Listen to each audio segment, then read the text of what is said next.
Have you ever spent years building a life for the people you love, only to discover that in their eyes, you were nothing more than a wallet? I have.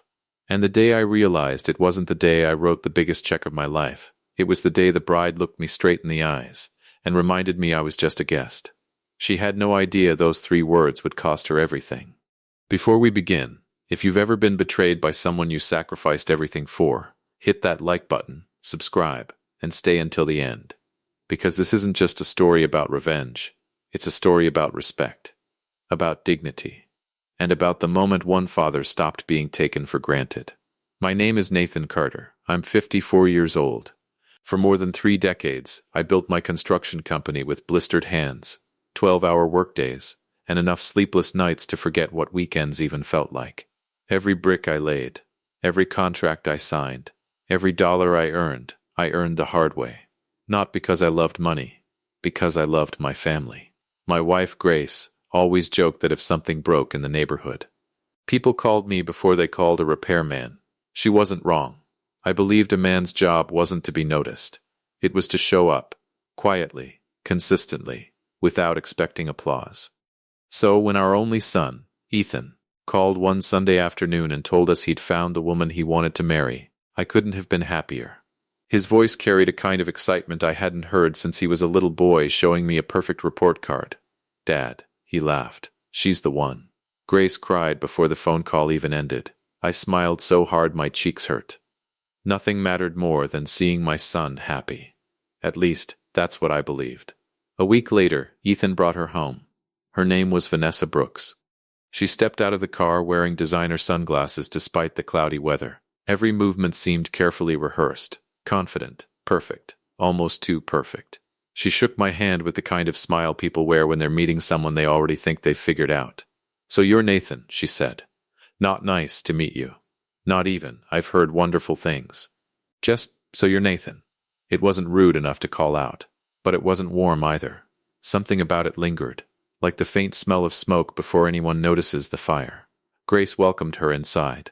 The house immediately filled with conversation, laughter, and the aroma of fresh roast chicken. Vanessa complimented our home. Then, only seconds later, tilted her head toward the kitchen. "So, is this original?" Grace smiled proudly. "It is." Vanessa nodded slowly. "Oh, I thought maybe it just hadn't been remodeled yet." She laughed softly. Grace laughed too. I didn't. Maybe she meant nothing by it. Maybe I was reading too much into a harmless comment. That's what I kept telling myself. Because fathers don't look for flaws in the women their sons love. They look for reasons to believe. And I wanted, more than anything, to believe. I had no idea that this dinner was the first move in a game I didn't even know I was playing, and before it was over, it would cost me far more than money. Looking back now, I realized the wedding didn't drain my bank account overnight. It happened one signature at a time. One small expense after another. One compromise after another. At first it was exciting. Grace spread bridal magazines across our dining room table while Ethan and Vanessa enthusiastically discussed venues, flowers, photographers, and honeymoon destinations. The joy in my son's eyes made every conversation worth sitting through. Then, Vanessa opened a leather planner. Not a notebook, a planner. Every page was color-coded. Every appointment already scheduled. Every decision practically made before anyone else's opinion could matter. "I've narrowed the venues down to 1, she announced confidently, sliding an expensive brochure across the table. The photographs looked like something from a royal wedding. Stone walkways, crystal chandeliers, gardens stretching farther than I could see. I turned the brochure over. The estimated price nearly made me whistle. Grace glanced at me. I knew that look. "Please don't start." "So?" I asked calmly. "How many guests?" Vanessa answered without hesitation. "About 300. I blinked. 300? She smiled. "Maybe a little more." I looked toward Ethan. "Our family isn't that big." He shifted uncomfortably. "Well, her parents have a lot of friends." "And my business contacts," Vanessa added quickly. "My mother's church, my college sorority, my father's colleagues." She kept listing names and groups while I quietly counted in my head. When she finally stopped, I asked the question no one else seemed willing to ask. "How many of those people actually know Ethan?" Silence. Vanessa folded her hands together. "A wedding celebrates both families." I nodded slowly. I understand. But something didn't sit right. This didn't feel like my son's wedding anymore. It felt like a production. And somehow, we had become the sponsors. The invoices started arriving before the month ended. Venue deposit, designer invitations, imported flowers, custom lighting, live string quartet, premium catering. Every estimate somehow became larger after Vanessa made just a few adjustments. Each time another number appeared, Ethan looked at me with apologetic eyes. Grace squeezed my arm beneath the table. Without saying a word, she was asking me to keep the peace. So I did. I signed another check, then another, then another. The total climbed faster than I wanted to admit. $20,000. 30,000. 40,000. I stopped looking at the running balance, not because I couldn't afford it, but because I didn't want money becoming the story. This was supposed to be about my son beginning a new life. Whenever I offered a suggestion, Vanessa smiled politely. "Oh, that's sweet. Sweet," she said it the same way adults compliment finger paintings made by children. Every idea I had disappeared moments later. Different flowers, different music, different seating, different menu. Nothing survived. Grace noticed it too, but she whispered, "Let's not make this harder on Ethan." She was right. So I stayed quiet. The quieter I became, the louder Vanessa's control grew. One afternoon, during a cake tasting, Vanessa's younger sister, Olivia, pulled me aside. "I hope you know Vanessa really appreciates everything you're doing." I smiled. "I'm glad to hear that." Olivia hesitated. "She just likes things done her way." "I've been married 32 years, I chuckled. I noticed. She laughed, but her smile faded almost immediately. For the first time, I saw uncertainty in someone from Vanessa's family, almost like she knew something I didn't. I ignored it, because fathers are experts at convincing themselves everything will work out, even when every instinct tells them otherwise. I kept writing checks. I kept smiling. I kept believing my son's happiness was worth every sacrifice. I had no idea the most expensive part of the wedding wasn't going to be the venue. It was the lesson waiting for me on the reception night. By the week of the wedding, I'd written checks totaling just over $58,000. I knew the number by heart, not because I regretted spending it, because every dollar represented another promise I'd made to my son. Every signature said the same thing. "I've got you." I never expected applause. I never expected repayment. I only expected one thing. Respect. The morning of the wedding arrived wrapped in crisp autumn air. Sunlight poured across the sprawling estate, making every white rose sparkle as if the entire property had been dipped in gold. Workers hurried across the grounds, making last-minute adjustments, while musicians tuned their instruments beneath a canopy of ancient oak trees. It looked magnificent. Exactly the kind of wedding every parent hopes to give their child. Grace squeezed my hand as we stepped out of the car. "We did it," she whispered. I smiled. Yeah, we did. For one brief moment. Every late night, every difficult conversation, every oversized invoice felt worth it. Ethan stood inside the groom's suite adjusting his tie for what had to be the 10th time. "You nervous?" I asked. He laughed. Terrified, I straightened his collar the same way I had before every championship baseball game when he was 12. "You'll be fine." He looked at me through the mirror. "Thanks, Dad, for everything." Those 3 words erased months of frustration. I wrapped him in a hug. "I love you, son. I love you too." For a moment it was just us, father and son, the way it had always been. I silently prayed nothing would ruin this day. The ceremony was beautiful. Vanessa walked down the aisle looking like she belonged on the cover of a bridal magazine. Guests stood. Music echoed through the gardens. Even I found myself smiling. Watching Ethan's face as he saw his bride reminded me why I'd agreed to every sacrifice. His happiness mattered more than my pride. Or so I still believed. When the officiant pronounced them husband and wife, applause erupted. Grace wiped tears from her eyes. I kissed her forehead. "Our boy's married." She nodded through happy tears. "He really is." If the day had ended right there, this story would never have existed. The reception began just after sunset. Crystal chandeliers cast warm light across the ballroom. Every table shimmered with candles and elaborate floral arrangements. The atmosphere felt elegant, almost magical. A wedding coordinator approached us with a pleasant smile. "Mr. and Mrs. Carter?" That's us. This way, please. She led Grace and me toward our assigned table. Table 7. I sat down without giving it much thought, until I looked around. None of our relatives were there. None of Ethan's closest family friends. Instead, every seat around us belonged to Vanessa's extended family. Across the ballroom, I noticed a raised platform overlooking the dance floor.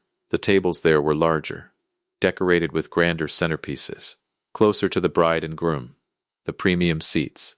And sitting there were Vanessa's college friends, her sorority sisters, social media influencers, people I'd never met.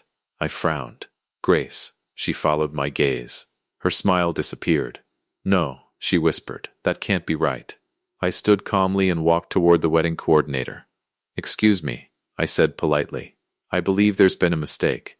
She checked her clipboard. No mistake, Mr. Carter. You're assigned to table 7. I understand. I forced a smile. But I'm the groom's father. She looked uncomfortable. I'm sorry, sir. These assignments came directly from the bride. The bride. Not the couple. The bride. I thanked her anyway and walked back. Grace searched my face. What did she say? I pulled out my chair and sat down. No mistake. Neither of us spoke for several minutes. The music continued. Guests laughed. Champagne glasses clinked. Yet somehow the room suddenly felt cold. I couldn't explain why. Not yet. But something deep inside me whispered that this wasn't an accident. It was a message. And before the night was over, the bride herself would make sure I understood it perfectly. I wish I could tell you I misunderstood what happened next. I wish I could say it was an innocent mistake, a miscommunication, an oversight by the wedding planner. It wasn't. It was deliberate. And the woman who made sure I understood that was my new daughter-in-law. Dinner had just begun. Servers moved gracefully between the tables, pouring wine and setting down plates that probably cost more than my first weekly paycheck. The ballroom buzzed with laughter. Crystal glasses chimed together. The band softly played jazz in the background. Everyone looked happy. Everyone, except me. I tried to focus on Grace. She reached across the table and gently squeezed my hand.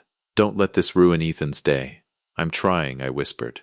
And I truly was. For my son's sake, I was swallowing every ounce of pride I had. Then I felt someone standing beside me. I looked up. Vanessa, she looked radiant in her white gown, smiling for photographers as she made her rounds through the reception. When she reached our table, she leaned toward me just enough so only I could hear her. Nathan, she said sweetly, I hope you're enjoying yourself. I am, I replied politely. She smiled wider. I'm so glad. Then her expression changed ever so slightly. The smile stayed, but the warmth disappeared. I just wanted to remind you. She paused, glancing toward the elevated VIP section. That those seats are reserved for the wedding party and our special guests. I frowned. I'm aware. She nodded. So if you could just stay here and enjoy the evening, that would be wonderful. I stared at her. She wasn't finished. Tonight, you're here as a guest. 3 seconds. That's how long we looked at each other. 3 silent seconds. Then she repeated it. Slower this time. As a guest, she smiled again, touched my shoulder lightly, and walked away as though she'd simply commented on the weather. For a moment, I couldn't hear anything. The music faded. The conversations disappeared. Even the clinking glasses seemed distant. My entire body felt strangely calm. Not angry. Not embarrassed. Empty. The kind of silence you hear after a machine suddenly stops running. Grace leaned closer. What did she say? I kept my eyes on my untouched dinner plate. She reminded me that I'm a guest. Grace's face went pale. What? I forced a smile. It's fine. No, she whispered. It's not. She was right. It wasn't. But making a scene would only hurt Ethan, and no matter how much Vanessa had wounded my pride, I wasn't going to ruin my son's wedding. So I picked up my fork, cut into my steak, and ate every bite. The photographer even stopped by our table. Smile. I did. Looking at those pictures today, you'd never know what was happening inside me. You'd see a father smiling proudly at his son's wedding. What you wouldn't see was the exact moment something inside that father quietly died. Later that evening, I stepped outside onto the stone terrace overlooking the gardens. The cool night air felt refreshing. Rows of white roses stretched across the property. Every flower, every candle, every lantern, every beautiful detail, paid for with my money, almost $60,000. I stood there in silence until another voice broke through the night. Beautiful evening, isn't it? I turned. Vanessa's father, Richard Brooks. He held a glass of whiskey and walked beside me. For a while, neither of us spoke. Finally, he sighed. My daughter can be difficult. I looked at him. He gave a tired smile. She always gets what she wants. There wasn't pride in his voice, only exhaustion. I noticed, I replied. He stared across the gardens. I probably should have contributed more to this wedding. I chuckled quietly. Yeah, you probably should have. To my surprise, he laughed. Not because it was funny, because he knew it was true. That night, after Grace had fallen asleep in our hotel room, I sat alone by the window. The moonlight reflected off the empty parking lot below. I replayed Vanessa's words over and over. You're here as a guest. Not once. Twice, she wanted to make sure I understood my place. And finally I did. I wasn't family. I wasn't respected. I wasn't appreciated. I was simply the man who paid the bills. I picked up my phone, opened my notes, typed 2 simple words. No more. Then I locked the screen. I wasn't angry anymore. Anger fades. This was something different. This was clarity. Because a man who spends his life building things eventually learns another important lesson, he also decides when to stop building. And 31 days later, Vanessa would discover exactly what those 2 words meant. 31 days passed after the wedding. Life slowly settled back into its familiar rhythm. The tuxedo was returned. The flowers had long since wilted. The thank you cards had been mailed. From the outside, everything looked normal. But inside me, something had changed. Not dramatically, not emotionally. Quietly, like a lock clicking into place. I went back to work every morning before sunrise, managing job sites, signing contracts, and meeting clients. My hands were busy, but my mind kept drifting back to that reception hall. Back to table 7. Back to those 4 words. You're here as a guest. Funny how a single sentence can replay louder than applause. I hadn't mentioned it again to Grace. There was no point. She already knew how deeply it had cut. And I wasn't interested in revenge anymore. I was interested in boundaries. One Tuesday afternoon, I was sitting in my office reviewing invoices when my phone lit up. Vanessa, not Ethan. Vanessa. I stared at the screen for a few seconds before answering. Hello, Nathan, she said cheerfully. I hope I'm not interrupting. Not at all. Her voice sounded lighter than I'd ever heard it, like nothing unpleasant had ever happened between us. We just got back from our honeymoon, she said excitedly. It was incredible. I'm glad you enjoyed it. Oh, we absolutely did. She laughed. But you know how weddings are, they're expensive. I leaned back in my chair. They certainly are. There was a brief pause. Then she finally arrived at the real reason she'd called. Ethan and I have been looking at our finances. Okay, and we've always dreamed about taking another trip next year. I didn't respond. She continued. Japan, it's been on my bucket list forever. I'm happy for you. We were hoping, another pause, that maybe you'd consider helping us. There it was, not a request, an expectation. She spoke as though writing another check was simply the next step. As much or as little as you feel comfortable with, she added sweetly. I know you've always been so generous. Generous. Interesting choice of words. Not grateful. Generous. As though generosity had no limit. I looked around my office. Family photos covered one wall. There was Ethan at 10 years old holding his first baseball trophy. There we were on his high school graduation day. Then another picture. The 4 of us, taken just hours before the wedding. I remembered exactly how hopeful I'd felt when that photo was taken. Then another memory replaced it. Vanessa leaning toward me. You're here as a guest. I closed my eyes. When I opened them again, my answer was ready. Vanessa. Yes? Do you remember what you said to me at your wedding reception? Silence. What do you mean? At table 7. More silence. I don't remember exactly. I do. Every word. You told me that I was there as a guest. I didn't mean I gently interrupted. You said it twice. She inhaled sharply. I was just explaining the seating. No, you were explaining my place. Nathan, I think you're misunderstanding no. Just one word. Calm, steady, certain no. The line went completely silent. Finally, she spoke. So, you're saying you won't help us? I smiled for the first time during the entire conversation. I'm saying guests don't pay for second honeymoons. They bring gifts. They congratulate the couple. And then they go home. Another long silence. I'll tell Ethan. I hope you do. I'd actually prefer hearing from my son. Without another word, I ended the call. For the first time in over a year, I felt peaceful. Not victorious. Not cruel. Simply peaceful. I hadn't yelled. I hadn't insulted her. I hadn't reminded her about the $58,000. I hadn't demanded an apology. I'd simply accepted the role she'd assigned me. A guest. Nothing more. Nothing less. That evening, Ethan called. His voice sounded frustrated. Dad, why? I let him speak. He talked about misunderstandings, about hurt feelings, about how Vanessa never intended to offend me. When he finally stopped, I spoke quietly. Son, I paid for your wedding because I love you. I don't regret a single dollar. But I will never finance someone who looked me in the eyes and treated me like I didn't belong. Silence. I wasn't just paying for a wedding, Ethan. I was honoring my family. And respect isn't something you ask for, it's something people choose to give. He didn't argue. He simply whispered, I need some time. I know, I replied. You'll always have it. When the call ended, I looked out the office window at the sunset. For the first time since the wedding, I wasn't carrying resentment anymore. I'd put it down. And although neither Ethan nor Vanessa realized it yet, saying no wasn't the revenge. It was only the beginning. The weeks after that phone call were quieter than I expected. No dramatic confrontations, no angry visits to my house, no shouting matches.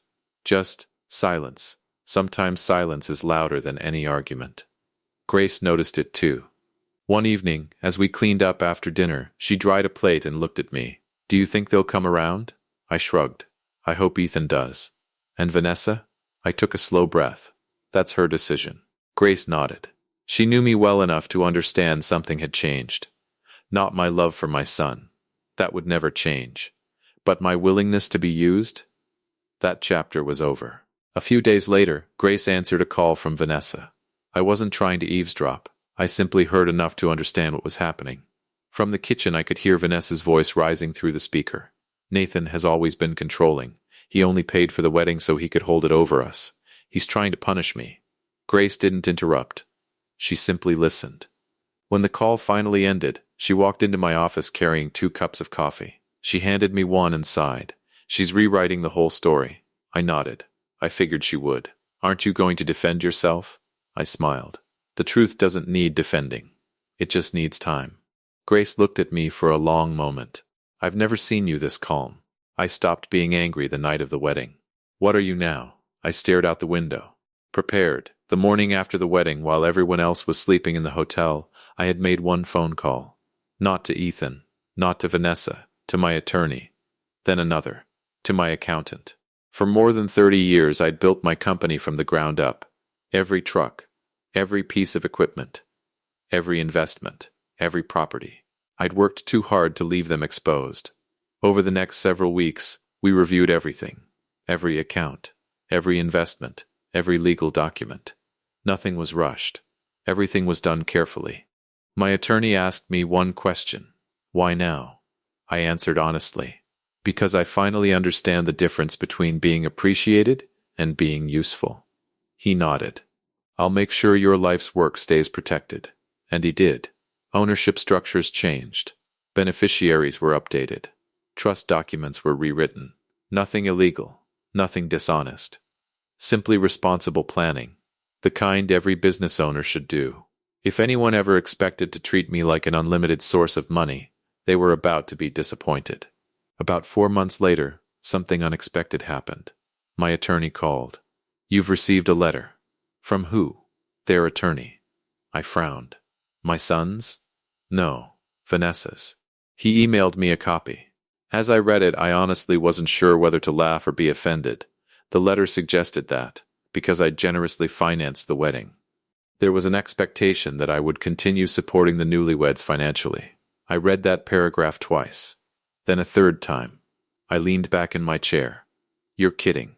My attorney chuckled. I wish I were. Can they actually believe this? I think they do. I smiled. Then let's answer them. Our response was simple. Professional, precise. Every payment I'd made for the wedding was documented. Every invoice. Every receipt. Every signed contract. There wasn't a single expense in dispute. Then, at the very end of the letter, my attorney included one sentence that perfectly summarized everything. Mr. Carter fulfilled every voluntary obligation associated with the wedding and has no continuing financial responsibility toward the couple. Nothing emotional, nothing insulting. Just facts. Facts are difficult to argue with. 2 days later, Ethan called. The moment I heard his voice, I knew something had changed. He sounded exhausted. Not physically. Emotionally, Dad. Hey, son. A long silence followed. Finally, he spoke. I didn't know. I believe you. I had no idea she'd contacted a lawyer. I figured. Another silence. Then came the words I'd secretly hoped to hear. I think I married someone I didn't really know. I closed my eyes. Every instinct in me wanted to say, I warned you. Instead, I swallowed the words. Because fathers don't win by being right. They win by being there. I'm here, I said quietly. For anything. For everything. You don't have to face this alone. I heard him exhale. Thanks, Dad. When the call ended, Grace was standing in the doorway. He's starting to see it, isn't he? I nodded. Yes, the truth finally caught up. But neither of us knew. The biggest decision of Ethan's life was still only days away. And when he finally made it, everything Vanessa had spent years trying to build would begin to fall apart. People think revenge is loud. They imagine shouting, slamming doors, public humiliation. But the most satisfying revenge? It's often silent. It's watching someone realize they can no longer manipulate the person they underestimated. About 7 months after the wedding, Ethan came over for Sunday dinner again. Alone. By then, it wasn't unusual. Grace had stopped asking where Vanessa was. I had too. If Ethan wanted to talk, he would. If he didn't, we'd simply enjoy the afternoon together. Grace made her famous roast chicken, mashed potatoes, and homemade apple pie. For the first half of dinner, we talked about football, work, the weather, anything except his marriage. Then Ethan quietly put down his fork. Dad, I looked up. I think I made the biggest mistake of my life. The room fell silent. Grace reached for his hand. He stared at his plate before continuing. I kept convincing myself things would get better. I thought if I stayed quiet, if I kept the peace, eventually she'd change. He shook his head. I was wrong. His voice cracked. I saw the warning signs. I ignored them. I watched her disrespect you at the wedding. I knew it was wrong. And I said nothing. I leaned back in my chair. Not angry. Just listening. He looked at me with tears in his eyes. I'm sorry. Those 2 words meant more than any apology I'd ever received. I reached across the table and squeezed his shoulder. Son, we all make mistakes. The important thing is recognizing them before they become your future. Grace quietly wiped away a tear. For the first time in months, it felt like we were becoming a family again. 11 days later, Ethan filed for separation. I won't pretend I celebrated. No father enjoys watching his child go through heartbreak. Divorce hurts, even when it's necessary. I drove him to meetings with his attorney, helped him move into a small apartment, spent evenings watching football together without saying much at all. Sometimes the greatest support isn't advice. It's simply showing up, exactly the way fathers always have. Vanessa called once. I didn't answer. She left a voicemail. Then another. Then another. I listened to every one. Deleted every one. There was nothing left to discuss. She had made her choices. Now she had to live with them. A few weeks later, my phone rang again. This time it was Richard Brooks, Vanessa's father. Nathan, Richard, I heard about Ethan. Yeah, he sighed heavily. I'm sorry. You don't have to apologize. I do. There was a long silence. Then he quietly admitted something I never expected to hear. I should have spoken up at the wedding. I smiled sadly. We both should have. No, he replied. You were protecting your son. I was protecting my daughter's behavior. Those words hung in the air. Heavy, honest. I also should have helped pay for that wedding. I laughed. So I've heard. He laughed too. I guess we both learned something. I think we did. Before hanging up, he said one final thing. You built a good man, Nathan. I looked toward the backyard where Ethan was helping Grace plant flowers. He's finding his way. That's all any father can hope for. 14 months after that wedding, life looked very different. Ethan smiled again.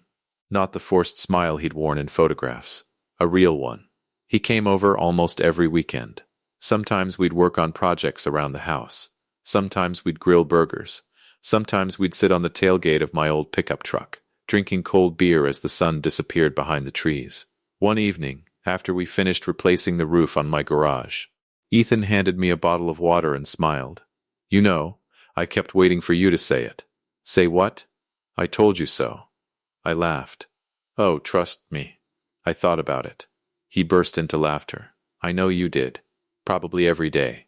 More than that, I admitted. We both laughed, until our sides hurt. Then the laughter faded. Ethan looked at me. Thank you for never giving up on me. I placed a hand on his shoulder. You're my son. That was never an option. As the sun dipped below the horizon, I looked across the yard I'd spent decades caring for. The fence I'd repaired countless times. The home Grace and I had built together. The life we'd created through hard work. I thought back to that wedding. To table 7. To the moment Vanessa leaned over and whispered, You're just a guest. Back then I thought she'd stolen something from me. My dignity. My place in my son's life. My respect. I was wrong. She hadn't taken those things. She had simply revealed who she was. And that gave me the clarity to protect everything I'd spent my life building. The greatest revenge wasn't refusing to pay for another vacation. It wasn't saying no. It wasn't watching her marriage fall apart. The greatest revenge was refusing to let someone else's entitlement define my worth. Because respect isn't purchased. It's earned. And once you stop rewarding disrespect, the people who depended on your silence lose all their power. If this story touched you, don't forget to like this video. Subscribe for more unforgettable revenge stories, and tell us in the comments, what would you have done if someone treated you like a guest at the wedding you paid for? Until next time, remember this. Sometimes the strongest revenge isn't getting even. It's knowing exactly when to stop giving.